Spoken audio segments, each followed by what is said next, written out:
I'm Kate Moreland, President of Iowa City Area Development Group, and I'd like to thank you very much for joining ICAD today for the State of EdTech.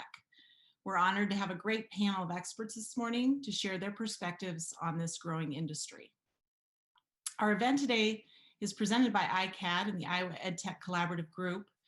We're also fortunate to have the sponsorship of Mid-American Energy, one of our key economic development partners. I'd like to thank them for sponsoring this event, and at this time I will introduce Catherine Kunert, who is Vice President of Economic Connections and Integration. I'll turn it over to Catherine, who's going to take a few moments to share Mid-American's newest community programs. Again, thank you for allowing me to be here today with you, and we're a proud sponsor of this great presentation that ICAD has put together. We're also a proud member of ICAD and supporting the entire Iowa City Area Development Organization. We're actually fortunate to be a charter member as well. So we were one of the founding members of ICAD. So we have a long history of supporting this organization, and we will for years to come as well.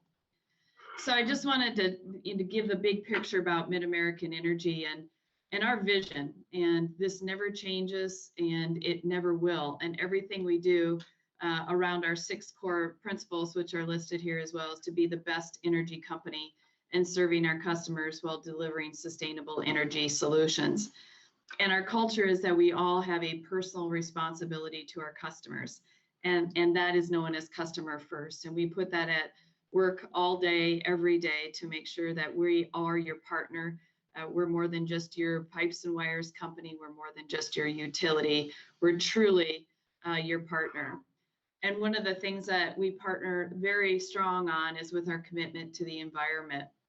And as one of the value adds that we bring to the table is our commitment, that is your commitment as well. And that's our commitment toward 100% renewable energy. And through our Green Advantage program, every single one of our Iowa customers gets to claim our renewable attributes that we provide to each and every single one of our customers. So in 2020, you can see here the wonderful progression that we've been going and really building on the value that the wind brings. And it is a huge piece of who we are. And so you can see where we're at and where we're going. So we use the Iowa Utilities Board to verify our Green Advantage number.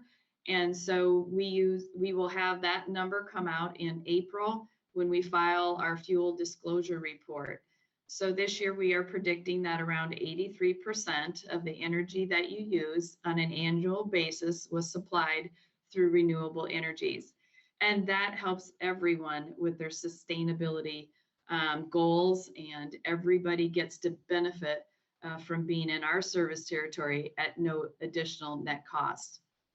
And all while doing that with keeping our rates the 12th lowest in the nation.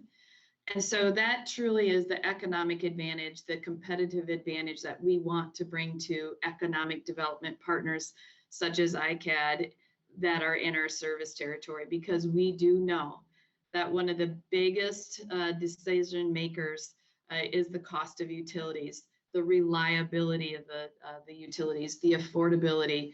And then when you bring in the renewable piece to that, the ability to be able to have that competitive economic advantage that we know you need as our partner. And so the other thing that we do with economic development is talk about creating communities of choice. And we've come out with a new program that this year that we've completely revamped is to call our Economic Advantage 365. So much like being your utility partner where we're with you 24/7, 365, we're also your economic development partner 24/7, 365. And so through that, what we're doing is building sustainable communities. And so all of the programming and all of the work that we do in partnership with ICAD and others is to ensure that we are building those sustainable communities. We're bringing all of the pieces together to have that long-term, vibrant, growing, strong, and sustainable community. So through our EA 365, we've built 2 pillars that help support the work that we're doing to help us stay focused, but really build out those pieces that we know are supporting the sustainability of our communities. And so one of the first pillars is enhancing the foundation for a sustainable future. It's making sure that all of those pieces of the foundation, whether it's workforce or infrastructure, are very, very strong. And then add into the other pillar the ability to expand and strengthen the local economies. So what are those strategies? What are those tactics? What are those initiatives that we can support as your utility partner to make sure that we're helping expand and strengthen your local economy? So how do we do that? So through the foundation for building a sustainable future, we're increasing opportunities to remove barriers to support that diverse population growth. One of those big workforce attraction to retain, attract, and develop a diverse workforce. We know that workforce is the #1 issue in most of our communities.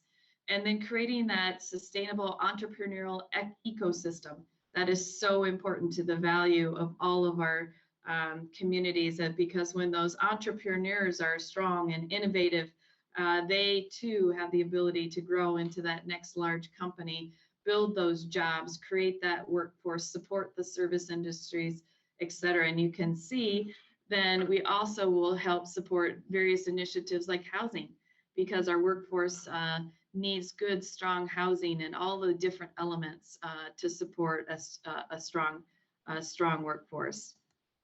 And then expanding and strengthening our local economies. We know that we have to drive business growth and expansion opportunities.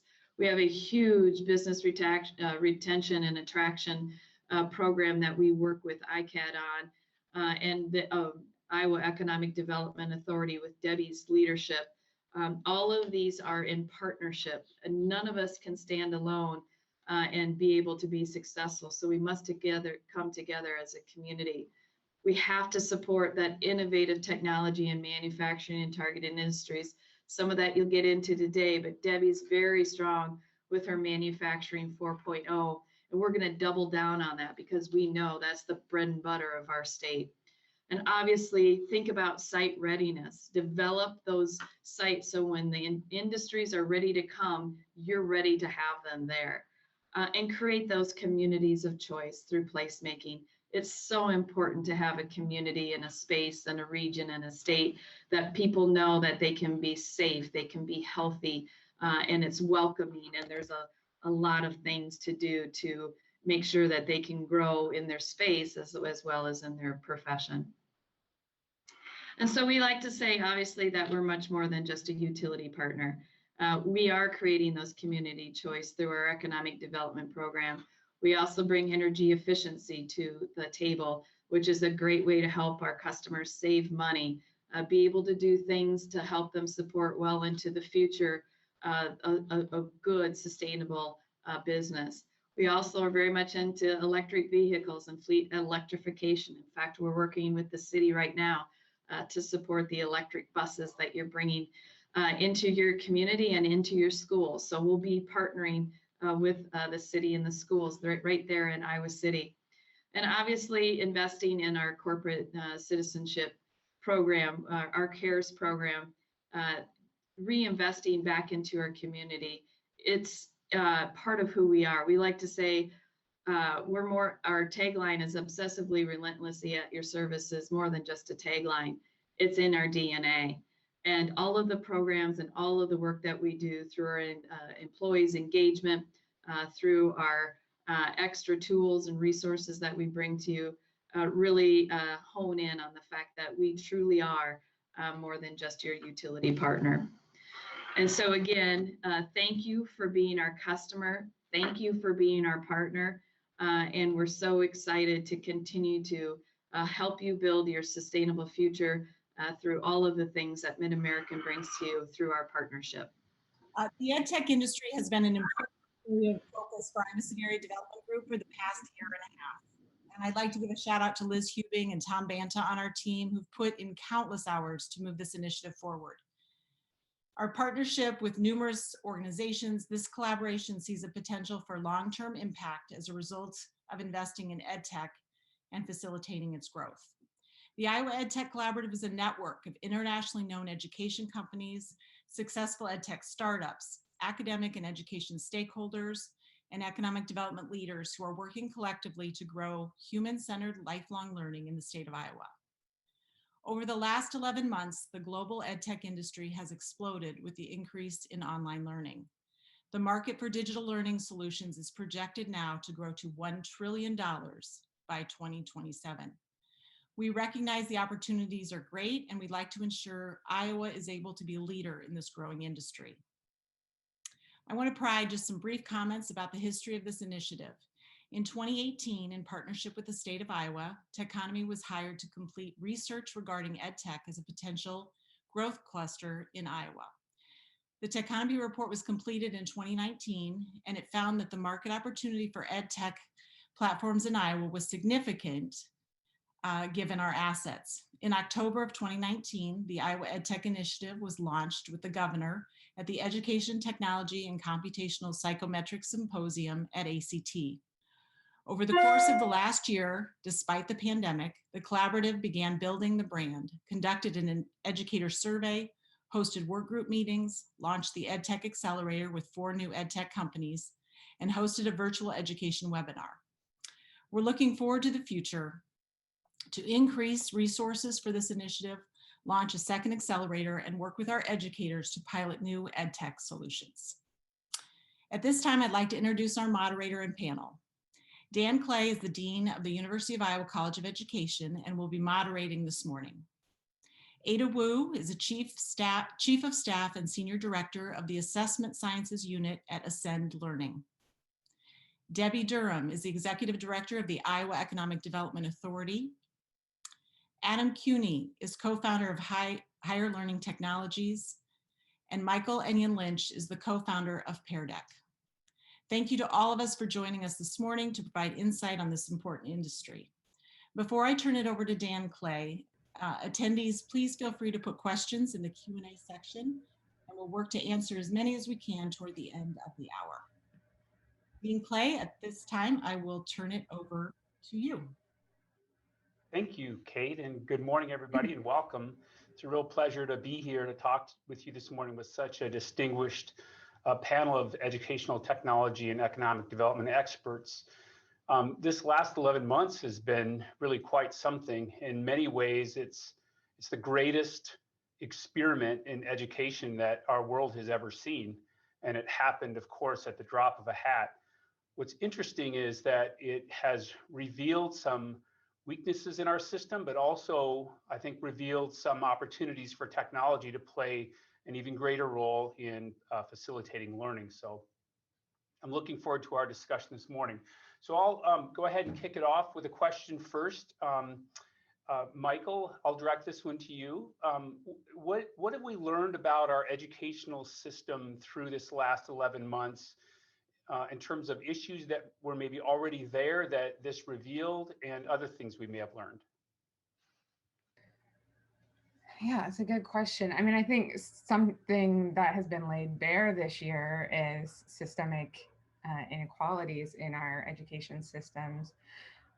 We also found, as Pear Deck selling into school districts, that every district we came across was handling the pandemic differently. And I think it was really interesting to see how the ways we operate autonomously as school districts, I think, caused a lot of problems and extra work for school districts as they all rushed to figure out on their own the best way to transition to remote or the best safety policies they needed to have in place. And then finally, teachers already devote crazy amounts of hours and their own money to making their classrooms instructionally effective and welcoming places. And I think this year we saw teachers learning new technology, transitioning all of their lesson plans to a whole new delivery method, or like literally risking their lives to continue to do that work.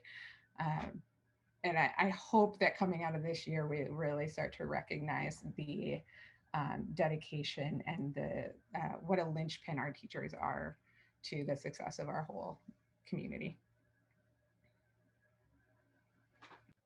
Thank you, Michael. Would any of the other panelists like to comment?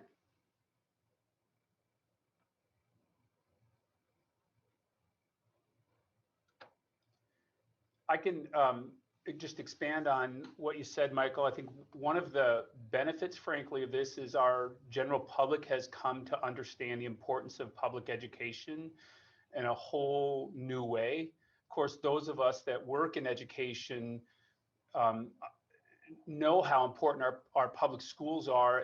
But it was a surprise to a lot of people to learn that without our public schools open, a lot of our kids don't eat, for example. And I think that says a lot about the kinds of stresses we're putting on our schools now. They're more than just a place of learning, but they're a place of safety. They're a place of, social and emotional development. That's a whole nother area that many parents have really come to appreciate how, how important schooling is for social emotional development and for mental health, frankly. And those of us with kids that are at home learning while we're trying to work, it became really clear how central teachers are to the lives of our kids and what a difficult job they have. And so I think that new appreciation for what our education system does for our society, we know that we can't fully recover as an economy until our schools are back fully open and functioning. And many people never really made that connection in the way we understand it now. So we sure have learned a lot from this. And I think a lot of these lessons can help us improve in the future. So Dan, this is Debbie. Let me kind of share what we've seen from the state perspective, at least in my realm of economic development. And by the way, Michael, it is so good to see you. I haven't seen you for a while, and congratulations on all the recent news in your business. I knew you were destined to great things when I saw you pitch at South by Southwest and won that pitching contest. But yeah, let me just talk about that because I think Michael really touched on something that, Iowa, we embrace local control. And I think we saw what a disservice that was for us during COVID, to be honest, right? I believe there are some things that should be local control. But when it comes to curriculum and the delivery of curriculum and the testing, all of that needs to be more centralized. The other thing we learned is that we were woefully unprepared from infrastructure on broadband, the inequalities in that, whether it was, and it wasn't just people having access, it was at the level of speed in which they could access and download and upload data. I think that was something, which is why Governor Reynolds has come forward with a very bold initiative for, basically investing $450 million to not only bend the cost curve, but to really set standards around speed and quality of that broadband connection and to make sure that we don't leave people behind. So that was certainly an area. The other thing that I think was interesting in COVID, because COVID, I think, challenged us all both personally and professionally, but it also, I think, showed us that there is a tremendous opportunity, not only within this space, but in so many other of our traded clusters. The thing that also was startling to me is that we awoke parents during this, right? Because all of a sudden parents were put up front and center in their child's education. And so they saw what was happening in the classroom, what wasn't happening in the classroom, looking at curriculum. And I think that's the piece of this that we're not really completely understanding. And I think by empowering parents, parents are going to be demanding more technology in our school systems. And I also agree too. I mean, the teachers are really unsung heroes. And if you look back over any of our lives, the people who have had the greatest impact in our lives, you can always pick back to that teacher or those teachers that saw something in us. So I think that there is some great opportunity, but shame on us if we don't take what we learned on this and make changes, systemic changes moving forward. Thank you, Debbie. as we move into more questions about the specifics of technology and the role of technology and the opportunities for the future, it might be helpful if we just heard from each of you maybe a little bit about your technology companies so we understand the context for your answers. So maybe Ada, if you wouldn't mind starting talking a little bit about your company and your role. Yeah, so I lead the assessment sciences unit in Ascend Learning. And in Ascend Learning, we're a learning company that prepare people to enter into nursing, clinical health, and other high growth careers. And my team, we're the internal R&D unit. So we build the content for the learning and assessment product.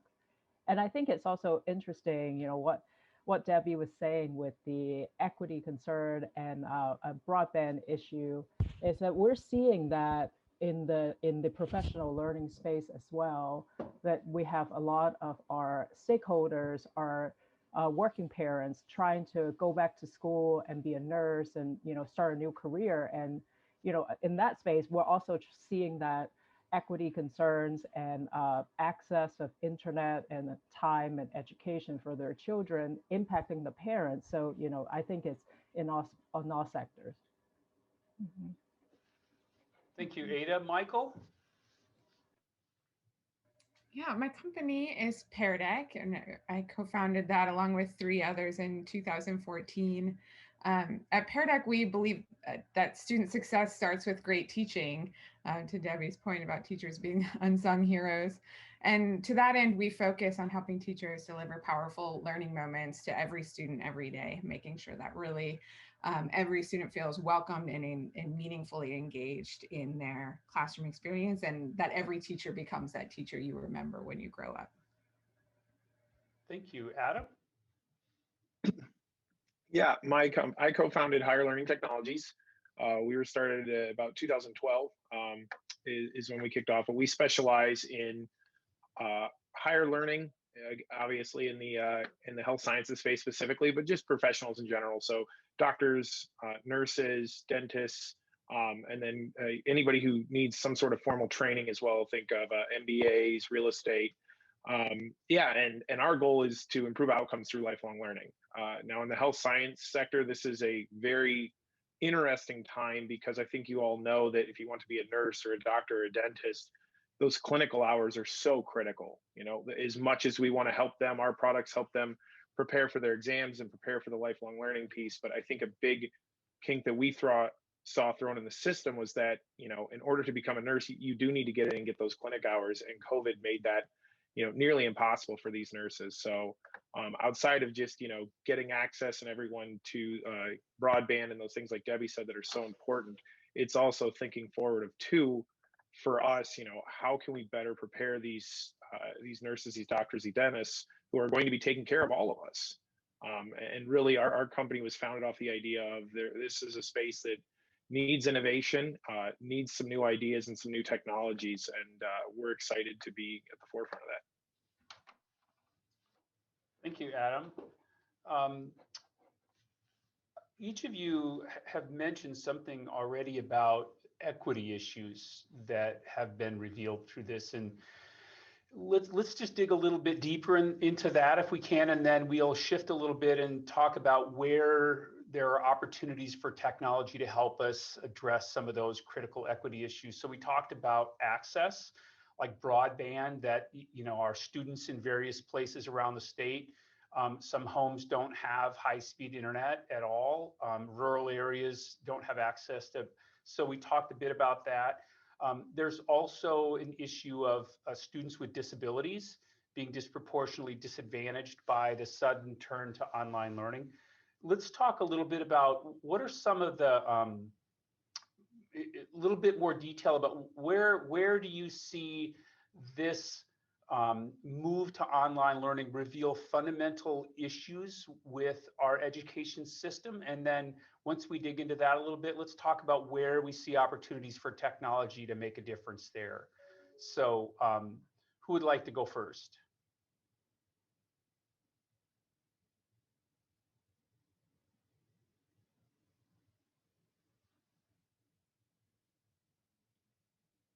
Adam, let's start with you.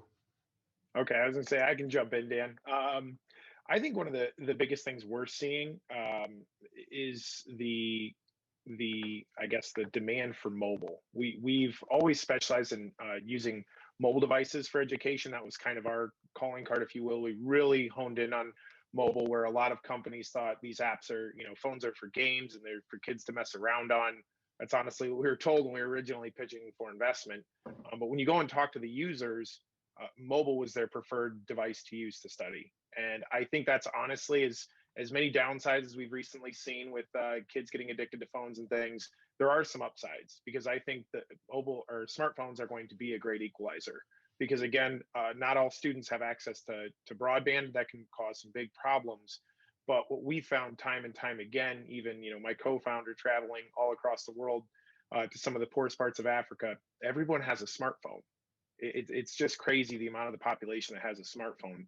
So for us, it's, can we use our platform and our technology to say, okay, not everyone's going to have that desktop at home, and we need to realize that. What we can assume is that we can hopefully find them access to some sort of smartphone. And if we can get them there, just give them that opportunity to at least engage through there. Are we saying that phones should replace all learning? Absolutely not. But again, I think if the pandemic's shown us anything, is we need to be able to meet these students where the demand is. And if all they have is that smartphone, we need to be aware of that. Not just our company, but I think globally across the field of education, is where are these students at?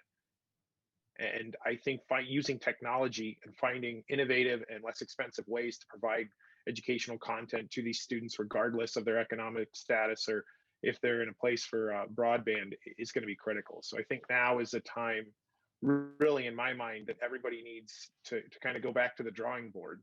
And in my case, I would say education is a lot like a startup, where we're going to have to try new things. There are going to be mistakes made. This is where I think it's really important for us to try and not politicize education. I think we can all agree across the world, education is something we all care about. We all know how important it is. Got a lot of big problems to solve. We need smart people to do that. So I think all of us coming together and saying, we're going to try some new things. Not all of them are going to work, but if we can do them in small, what we call MVP or minimum viable product, these small tests, and figure out what works, and then be patient and work together, I think that's the only way we're going to be able to combat this. I absolutely agree, Adam. I think that's very thoughtful. The thing I was thinking when you asked that question is that we know that students learn differently, right? And I think technology can be the great equalizer. I think what we really have to focus on, though, is the interactivity among different platforms, right? So we have all of these different platforms and technology, and how do they interact together? And I think that's also something that we need to be a little bit more holistic in the way we approach this. Yeah, and I'd like to add to, in the learning front, maybe I think this trend has started already before COVID, but I think it's accelerated, to rethink learning. And maybe learning is no longer everybody reading the same textbook and reading the whole textbook. Maybe think about learning as bite-sized pieces that's more targeted. As I mentioned before, a lot of our customers are working parents, and even if you're not a working parent, you might not have time for 3 or 4 hours at a time sitting and reading this textbook, not even mentioning everybody learn differently. And another thing that I think I'm seeing in terms of equity is a lot of learning products and EdTech products is using AI, which I'm a big fan of AI. I think AI has tremendous potential, but I think with developers also need to be transparent about their AI algorithm. There are some really public fail, I would say, with using AI to predict certain things during the pandemic in the education space. And I think we learned that lesson, that just be transparent at what goes in the AI algorithm, educate your users, so people can kind of work together to make things better. Yeah, I've of course started a technology company. I think there's a lot of potential in the problems that technology can solve, but I also think there's a lot of potential pitfalls, and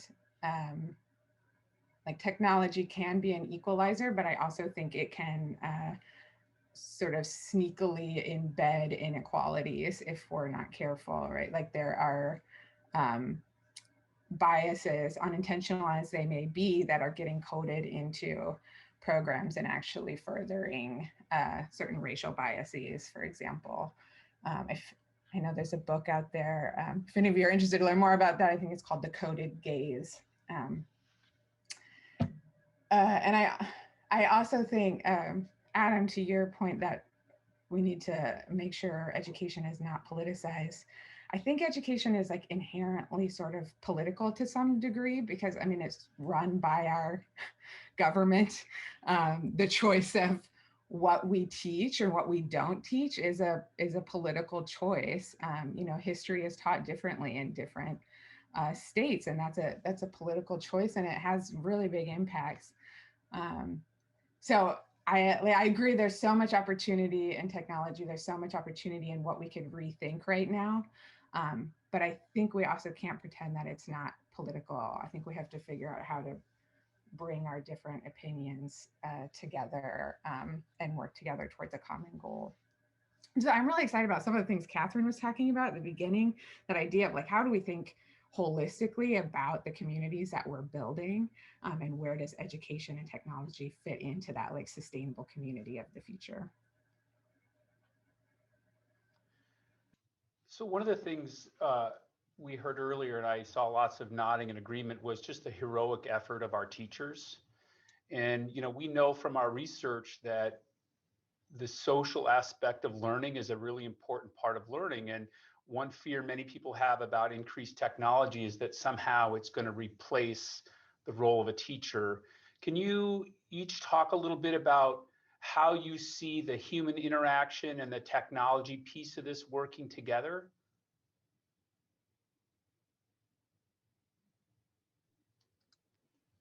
Yeah, I'm happy to start again, Dan. I think for us, it's you know, as we look at it, that was something honestly that a lot of folks, again, when we were first started, they said, oh, you know, you're just trying to replace teachers. Absolutely not at all.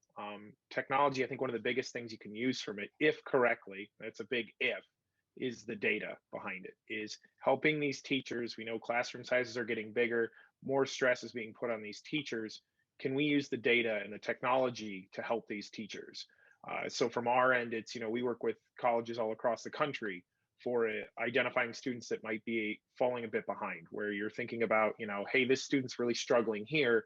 And maybe that teacher didn't get, you know, when you've got a class of 70, say at a major university, I'm sure you can imagine, Dan, that to have little notifications around these might be the students who are slipping behind, or maybe it's your entire class isn't getting this one core aspect. And so you need to go back to the drawing board and say, hey, why is it this just is not clicking with them? So I think that teachers are going to play a major part. I think there is going to be a huge social component to this. You're already seeing some research coming out that's saying this year of fully remote learning is actually going to hurt a lot of students, specifically minority and low income students are going to be the most affected.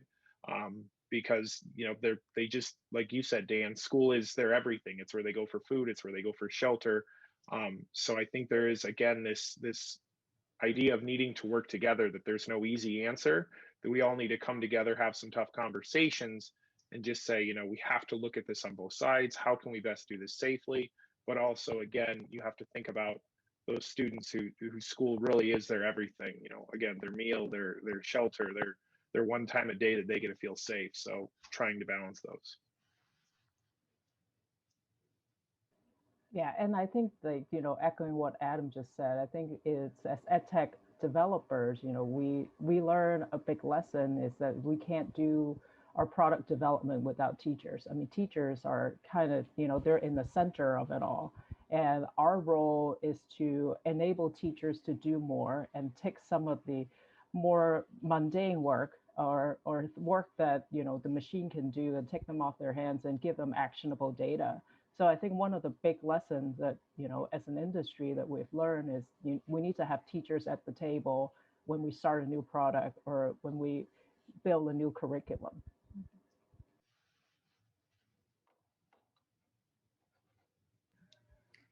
Yeah, I would agree with that. I think technology is at its best when it's based on learning science and is directly serving our teachers and serving our students. I think it's really easy to, as technologists, like we can see so many things that technology could do that sometimes we oversimplify the problem, and we can make products that serve the technology and not the people. And I think that in the classroom, this social component of learning is incredibly important.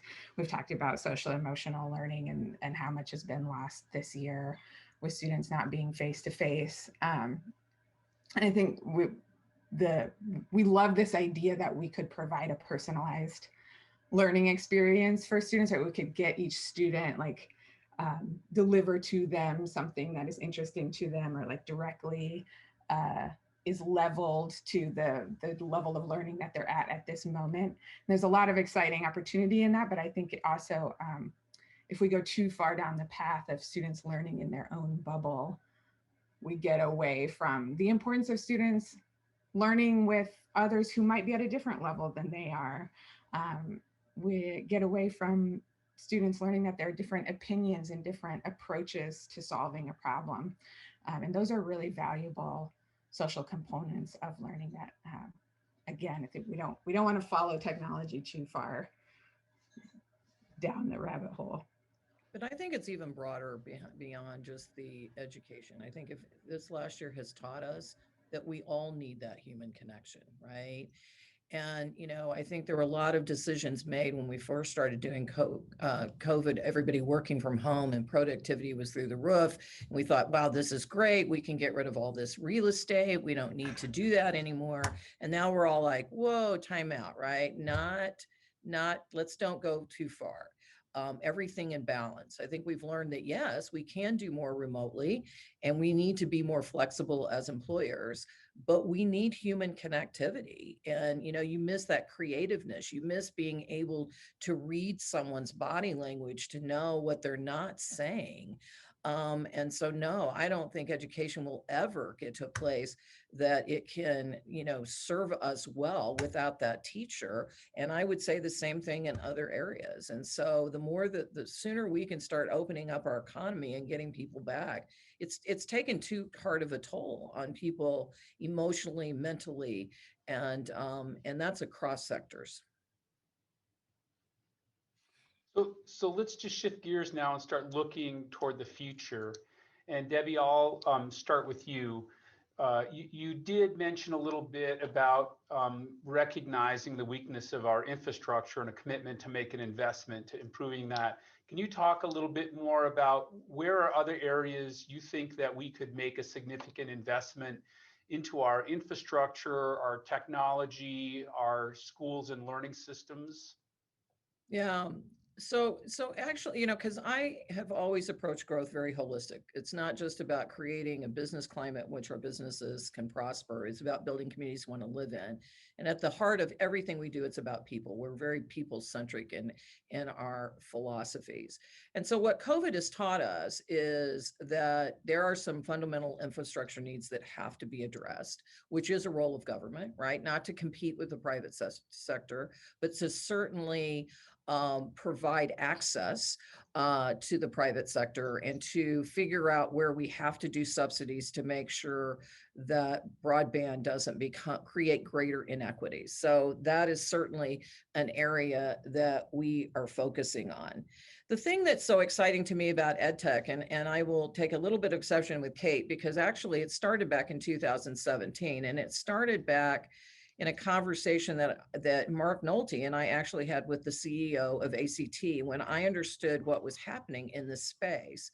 And if you think of Iowa as far as verticals, we have manufacturing, which is a technology platform today, right? We have bio, which is a technology platform, and incredible opportunities opened up during COVID in that. And then you have insurance and finance, and I would say is even more becoming a technology platform, right? So, and then horizontally, you have this new EdTech traded cluster that we're focusing on. And in EdTech is actually fundamental for the performance of all of these other verticals in Iowa. So we think of EdTech being focused on education. I see EdTech as actually, again, providing innovation in all of this, because learning is about lifelong learning and micro-credentialing. And it's just going to look, the world of training and education is going to look so differently. And to me, that is exciting. And Iowa is at the tip of that spear, right? We can own this space if we're willing to make the right investments. And part of that is even supporting our universities. We need to make sure in these areas that our universities have the adequate funding that they need, and making that connection with legislators of why it matters. So I'm extremely optimistic about 2021 and taking what we've learned of 2020 and implementing those changes that need to happen across our sectors. Thank you. With the other panelists, when you think about what we've learned thus far and where you see key opportunities, either near or longer term opportunities in this EdTech sector, where are you seeing the most opportunity? I think a big one that we're seeing it in is just echoing what Debbie said, is the lifelong learning aspect. I know EdTech a lot gets talked about K to 12, which is incredibly important. Do not get me wrong. But as Debbie said, technology is coming quickly. You look at even the advanced manufacturing work the state's doing, there's going to be a lot of people that need to be retrained in a lot of industries. And I know that seems scary to a lot of folks. They've been doing this thing forever. They have it, but it's just the reality of the world we live in. And again, to echo Debbie, that micro credentialing, it was a huge topic at a great event put on every year as ASU GSV conference, talks about future of basically everything, education, technology. Ada and I go almost every year. This year is a little bit different. It was all virtual, but their big takeaway from every leader was around that micro credentialing, is that it's not going to be as simple as you go to grade school, high school, college, and maybe get your master's, PhD, that type of thing. It's going to be continually reassessing micro credentialing. There are new tools, new software, and technology's expanding exponentially. So the only way to do that is to find new ways to teach people. Find these micro credentialing, as Ada said, it's not a 4-year program. It's doing it in 5 to 15-minute chunks for people with kids, and making sure people have access to that, and just making sure that people are up to date with that, so that nobody gets left behind.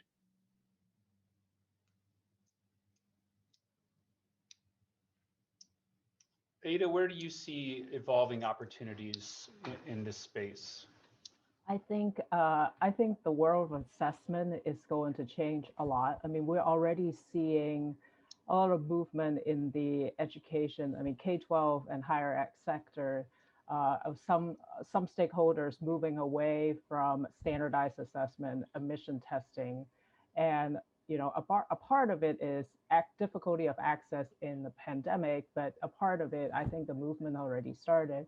And as Adam has mentioned, I think the world is going to go towards more of a micro-credentialing. You learn what you need, and especially in the adult learning space, and then we find a way to let you demonstrate that this thing that you just learned, in smaller chunks instead of like this whole big thing, right? And in terms of assessment, I'm also seeing a lot of changes in how tests are administered. So the old ways of administering in an exam in a big lecture hall, a bunch of people going in, and it's a time test, I think that will probably start to go away. A lot of tests has transitioned to, you can test at home with remote proctoring technology. So those are things that people weren't comfortable thinking about, but the pandemic kind of accelerated the adoption, and a lot more efforts are going into ensuring that that will work the way that we need it to, and preserving the equity. Michael, where do you see opportunity? I'm not sure if this is the best economic opportunity, but what I'm excited about, somebody asked in the Q&A how our company is working with colleges to train teachers, future teachers, on how to use technology, and pointing out that that was a problem of this year with the teachers having to rapidly change. And I think teacher training and continued teacher support and mentorship is a tremendous area of opportunity. I think it's an area that is often, teachers will complain about professional development being really piecemeal. Like, we get this little training and this little training, and there's no follow up on it, or there's no continued support for this new thing that we're supposed to be doing. So I think there's a lot of opportunity to think about teacher training differently and connecting up the technologists and the innovators in this space to our teacher colleges, and to just think of that I'm always going much more holistically instead of piecemeal. That's where my brain's at. I'm really excited in how we support our teachers in this sustainable community of the future. Thank you. I would agree. I think our universities have to play a central role in partnership with our economic development folks, and also with our business owners through relationships that mutually drive innovation, but also help prepare future professionals, whether they're teachers or engineers or nurses, to use technology to improve outcomes across the board. So I think that's really important. I know our university, and in fact, our college, has worked with each of you in interesting ways, either through research or training or testing new ideas or getting feedback. Ada, can you talk a little bit about how you see your company and your role working with higher ed to help develop and advance ed tech solutions? Oh, absolutely. I think, this is like inherently a very research heavy industry, and we need folks with the expertise and capabilities to do the work. And I see a lot of that starting from the higher education space and graduate training or undergraduate training. So my background, I'm a psychometrician. In traditional psychometric or education assessment program, at least when I went to school, technology wasn't, that widely talked about, or especially working with businesses. So it's very kind of academia, research driven kind of training. And I see, working with Dan and your program and your college, that, I commend you for working closely with industry folks and training up your students and kind of showing them what are the outcome of this work that you're going to do in the real world with practical implication, and starting them early and putting them in internships and practical training. I think that is huge, and I think I see that as a big advantage in the programs in Iowa. They're doing that. Adam? Yeah, similar. I know we've touched on it a bit, but we work with the University of Iowa in numerous ways in different colleges around the country. But really, Iowa has kind of been, if you will, a sandbox since we started our company, which has been fantastic. From the university level to Debbie and the folks at the state saying, what are the types of things you need to help grow a company in ed tech. And I think it's one of the advantages we have is Iowa seems to be very willing to try these new things. And so for us, a great example is when we, starting with our nursing product, where we supply all of our products for free to University of Iowa students. Dan, I've worked with you on a few things, but it's just basically, can we get this technology in the students' hands and the teachers' hands? I know we talked a lot about utilizing teachers to get feedback and what these students want, but also talking to the students themselves, saying, what do you enjoy learning from? Because sometimes you'll find quite the disconnect when you ask a professor what the students want and when you go ask the students what they want. And so I think for us, it was getting in, providing a safe space, if you will, for these students to come to us, or we give our products to these students and then come back to them and say, hey, if you are making a product for yourself, that's going to help you with the most important test and the most important training of your life, what would you want it to do? How would you want to learn? Okay, it's not just PowerPoints and notes, it's multimedia. It's kind of a choose your own adventure. Another great example was just during COVID when U of I hospitals wanted some help creating training materials for nurses. They've never dealt with COVID. So using our education and our multimedia team to go out to the hospital and help create these things in a quick turnaround. I think it was less than 2 weeks from time we filmed and trained to getting this product into those nurses' hands for this pivotal training. So I think having an ecosystem both at the higher ed level and at the state level to say, again, hey, we want to try these new technologies. We want your input. And then also, not everything's going to work perfectly. So we need to be able to be flexible and be willing to try new things and experiment. And then once we prove that they're working, then we can expand them out further. Instead of, I think in the past, education's been just a broad sweeping, hey, everyone's using this platform. And I think we all know with technology, when you try and roll it out to everyone at once, it is going to break. It just is. It's the way it works. So. Thank you, Adam. I think, we've been really trying to shift toward the development and nurturing of more entrepreneurial ecosystem on our campus, and have managed some successes through, some of the relationships that you've mentioned. And I think that for our campus, that's a core part of helping to drive economic development in our state, is that we can be a real partner adding value to that, identifying opportunities and testing those in the marketplace. So thanks.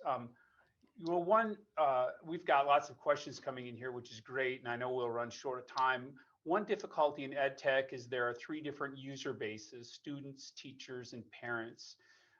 Could you talk a little bit about how you see differentiating them within your market, and how your companies address those different end users?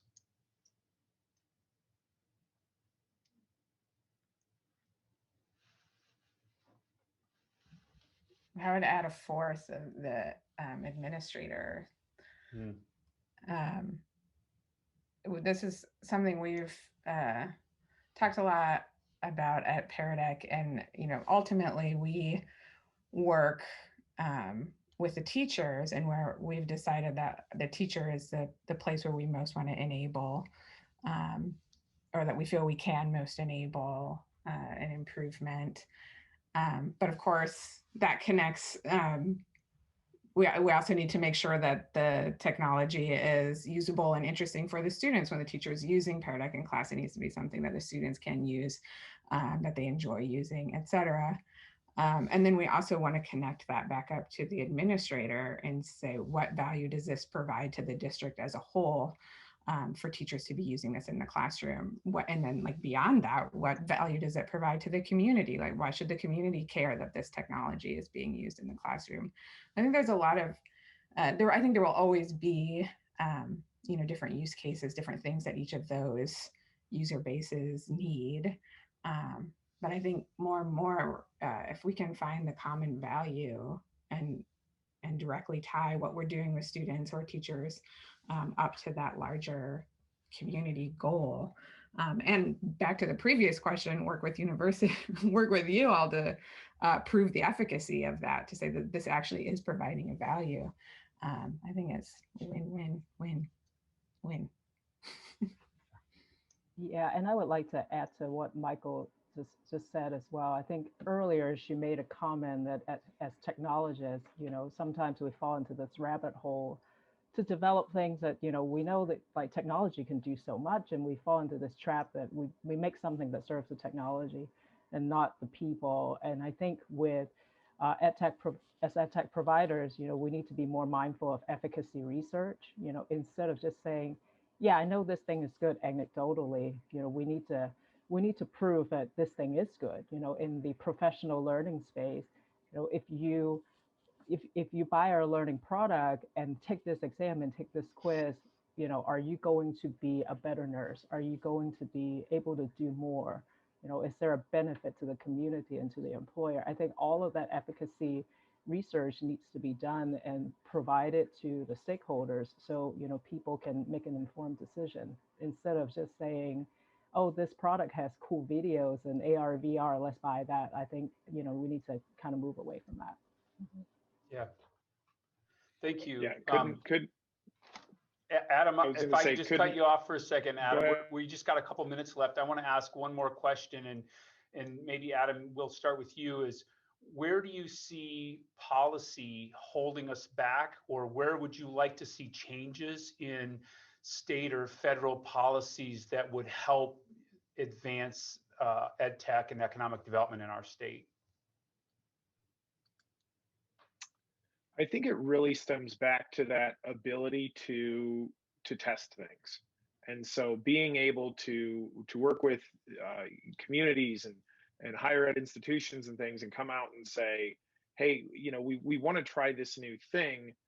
Typically what you run into is just a absolute gamut of different reasons of why we can't do it and how hard this is going to be. And 18 months from now, sure, Adam, we'll talk to you about implementing this broadly across the entire campus or across the entire district. I think that what really needs to happen is that we need to start looking at this and saying, where can we go test this out? Where are some teachers? I don't think we want to force anyone to do anything that typically doesn't lead to good things. But there are teachers and schools out there that would say, hey, I'll raise my hand. This is a problem we have, and you've got a technology solution for it. We can test it on my 30 students.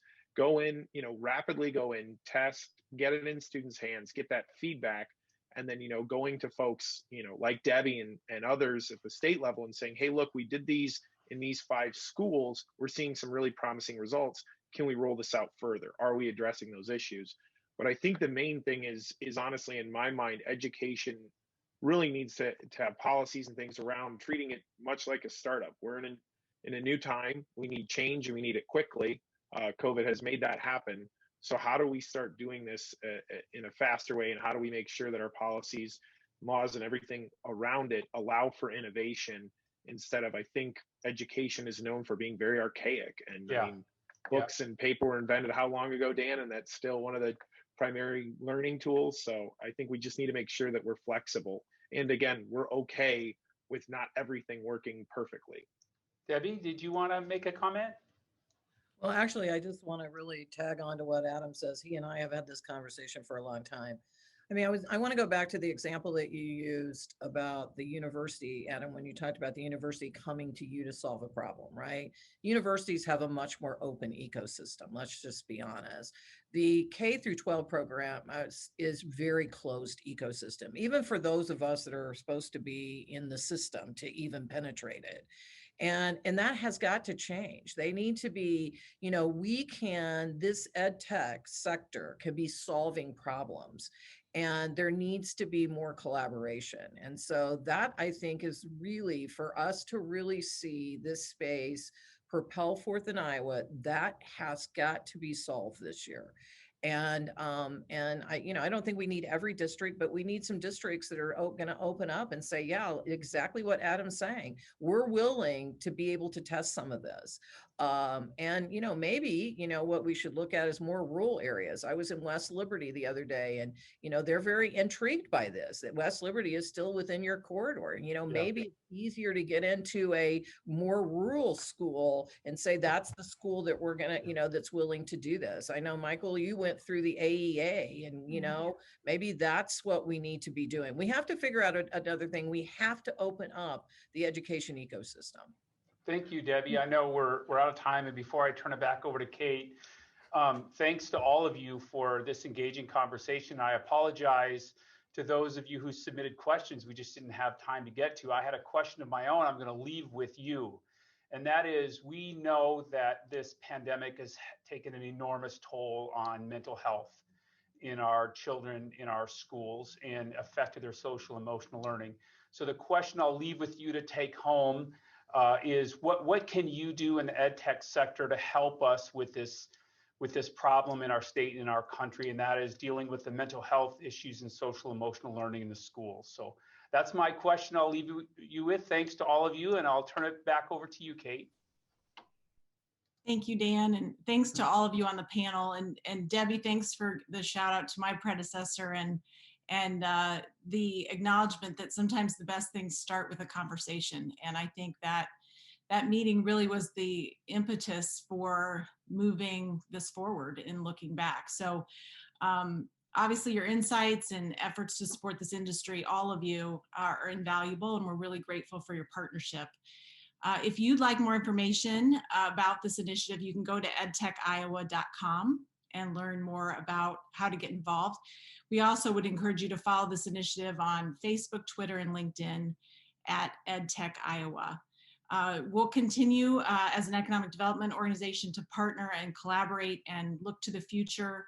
I think the points on efficacy and making sure that we're working to develop technology, not just for technology's sake, but to make our education system better and students' experience and teachers' experience better. Those points are well taken today. And so we look forward to partnering with all those along the way. And thanks to everyone for joining us today. Have a great rest of your day. Thank you.